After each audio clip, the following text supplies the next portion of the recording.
జబల్పూర్లో జరిగిన ఇన్సిడెంట్ ప్రతి ఒక్కరిని కన్నీటి పర్యంతం అయితే చేస్తోంది. ఈ ఫోటో చూస్తున్నారు కదా, ఇది ఒక తల్లి కొడుకులది ఫోటో. దీన్ని చూస్తే చాలండి, ఎంతటి కఠినాత్ముడికైనా సరే మనసు కరిగిపోయి ఆ కరిగిన మనసు అశ్రు రూపేణ అంటే కన్నీటి రూపంలో బయటికి వచ్చేస్తుంది. అంతటి బాధ కలిగించే ఈ పిక్ని చూస్తూ ఉన్నారు కదా, ఇది ఆ తల్లి కొడుకుల తప్పు వల్ల జరగలేదండి. ఒక డబ్బు ఆశ కలిగిన మేనేజ్మెంట్ వల్ల, ఒక షిప్ మేనేజ్మెంట్ వల్ల జరిగింది. ఆ ఓనర్ వల్ల జరిగింది. ఎంత బాధాకరం అండి. అసలు ఇలాంటి ఇన్సిడెంట్స్ చూస్తూ ఉంటే గవర్నమెంట్స్ ఏం చేస్తున్నాయని ఒక పక్క కోపం వస్తుంది. అండ్ మనం కూడా కొంతమేర తెలివి పెట్టి ఆలోచించాలి కదా అని కూడా ఒక ఆలోచన అయితే వస్తుంది. యాక్చువల్గా ఏం జరిగింది అంటే, మధ్యప్రదేశ్లోని జబల్పూర్లో డ్యామ్ ఉంది, గార్గి డ్యామ్. దాన్ని చూడడానికి సమ్మర్ వెకేషన్స్లో చాలామంది టూరిస్టులు అక్కడికి వస్తుంటారు, జస్ట్ లైక్ మన పాపికొండల్లాగా అనమాట. ఈసారి కూడా అదే సమ్మర్ వెకేషన్లో ప్రతి ఒక్కరు కూడా డ్యామ్ని చూడడానికి, ఆ చుట్టుపక్కల పరిసర ప్రాంతాలను చూడడానికి, నేచర్ని ఎంజాయ్ చేయడానికి అందరిలాగా ఈ తల్లి కొడుకు కూడా వచ్చారు. వీళ్లతో పాటు ఆ షిప్లోకి దాదాపుగా 40 మంది ఎక్కారు. బట్ ఇక్కడ మనకు భయపుట్టించే విషయం ఏంటంటే, ఆ షిప్ కెపాసిటీ ఓన్లీ 29 మెంబర్స్. కానీ ఆ ఓనర్లు ఏం చేశారు, డబ్బు ఆశతో 40 మందిని ఎక్కించారు. 29 మందికి మాత్రమే టికెట్స్ ఇచ్చారు.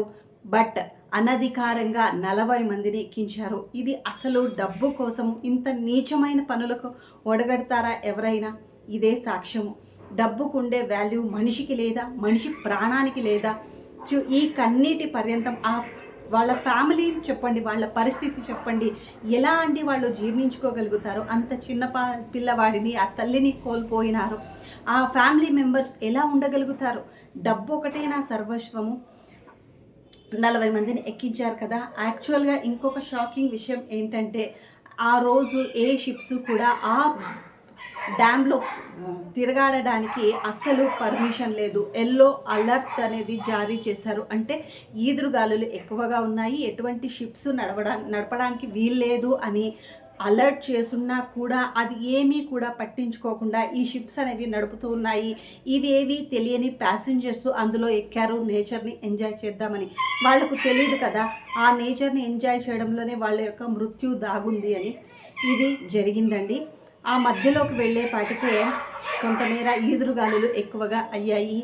ఏం చేయాలో తెలీదు. ఇంకా షాకింగ్ విషయం ఏమిటంటే, ఇక్కడ లైఫ్ జాకెట్స్ ఎవరికి కూడా అసలు సరఫరా చేయలేదు స్టార్టింగ్లో. ఎప్పుడైతే ఈదురుగాలులు ఎక్కువ అయ్యాయో అప్పుడు కొంతమందికి మాత్రమే లైఫ్ జాకెట్స్ ఇచ్చారో, అందరికీ కూడా ఇవ్వలేదు. దాదాపుగా 9 మందిని 9 మందిలో 9 మందిని బయటికి తీశారు. ఆ శవాలలో కావచ్చు, మనుషులలో కావచ్చు, ఈ తల్లి కొడుకుల శవాలు కూడా ఉన్నాయి. ఇంకా 6 మంది కనపడట్లేదు. మరి 40 మందిలో ఎంతమంది బయటకు వస్తారు? గురు శుక్రవారాలు అయితే గాలించారు, వీళ్ళు బయటికి వచ్చారు. ఒక తండ్రి కూతురు బయటపడ్డారు విత్ ప్రాణాలతో. మరి ఇంకా ఏమేమి ఇన్సిడెంట్స్ చూడాల్సి వస్తుందో. మొత్తము షిప్ అనేది పీసెస్గా మునిగిపోయింది. అందులో ఎన్ని శవాలు తేలుతాయో ఆ దేవుడికే తెలియాలి. ఇంకా మధ్యప్రదేశ్ గవర్నమెంట్ వచ్చేసి అసలు ఇన్సిడెంట్ ఎలా జరిగింది, ఎందుకు జరిగింది అని విచారణ కంటే ముందే చనిపోయిన వాళ్ళకి ఎక్స్గ్రేషియా అంటూ 4 lakhs అనేది అనౌన్స్ చేసింది. ఇదా అండి ఇప్పుడు కావాల్సింది? ఫస్ట్ అక్కడ తప్పు ఎవరిది అని కదా చూడాలి. వాళ్లకు కఠినమైన పనిష్మెంట్స్ అనేవి ఇవ్వాలి కదా. అవి ఎవరు ఈరోజు జస్ట్ ఒక 100 200 అంటే 100 200 మనకు ఫైన్ వేసి కోర్టు కూడా వదిలేస్తుందేమో. ఇలాంటి వాళ్ళ ప్రాణాలను అయితే తిరిగి తీసుకురాలేమో. జస్ట్ లైక్ పాపికొండల్లో ఏ విధంగా అయితే జరిగింది అదే విధంగా ప్రతిసారి మనం ఇలాంటివి వింటూనే ఉంటాము. మనం కూడా కొంతమేర జాగ్రత్తగా ఉండాలి. ఇంకా ఈ ఇన్సిడెంట్లో షాకింగ్ విషయం ఏంటంటే, ఎప్పుడైతే ఈ పడవ మునిగిపోయిందో ఎవరైనా చూసిన వాళ్ళు రెస్క్యూ టీమ్స్కి ఫోన్ చేయడమో ఏదో ఒకటి చేస్తారు కదా, అంటే ఇన్ఫర్మేషన్ ఇవ్వడమో. ఆ రెస్క్యూ టీము 6:15కి వాళ్లకు తెలియపరిస్తే వాళ్ళు అక్కడి నుంచి బయలుదేరి మధ్యలో ఏదో చెడిపోయిందని చెప్పి మరీ కొత్త వెహికల్ తీసుకొని వచ్చేపాటికే జరగాల్సిన నాశనం మొత్తము జరిగిపోయింది. అంటే రెస్క్యూ టీంకి సరైన వెహికల్స్ లేవు, ఇక్కడ మేనేజ్మెంటు సరైన పద్ధతిలో పనిచేయట్లేదు, అక్కడ చూసుకోవాల్సిన మేనేజ్మెంట్ అంత స్ట్రిక్ట్గా లేదు. మనమే మన జాగ్రత్తల్లో ఉండాలండి. ఇంక మీద మనం ఎప్పుడైనా ఎక్కాలి అంటే మేబీ మనమే అన్ని డీటెయిల్స్ కనుక్కోవాలేమో. ఆ షిప్ యొక్క కెపాసిటీ ఏంటి, ఈరోజు వెళ్ళొచ్చా వెళ్ళకూడదా, వాతావరణం అనుకూలిస్తుందా లేదా, ఇవన్నీ మనకు మన ప్రాణాలు మనవే కాబట్టి ఎవరికి పట్టవు కాబట్టి మనమే మన జాగ్రత్తలో ఉండాలి. ఇది ఆ రోజు జరిగిన ఇన్సిడెంట్ కదా. ఏది ఎలా జరిగినా ఈ తల్లి కొడుకులకు మాత్రము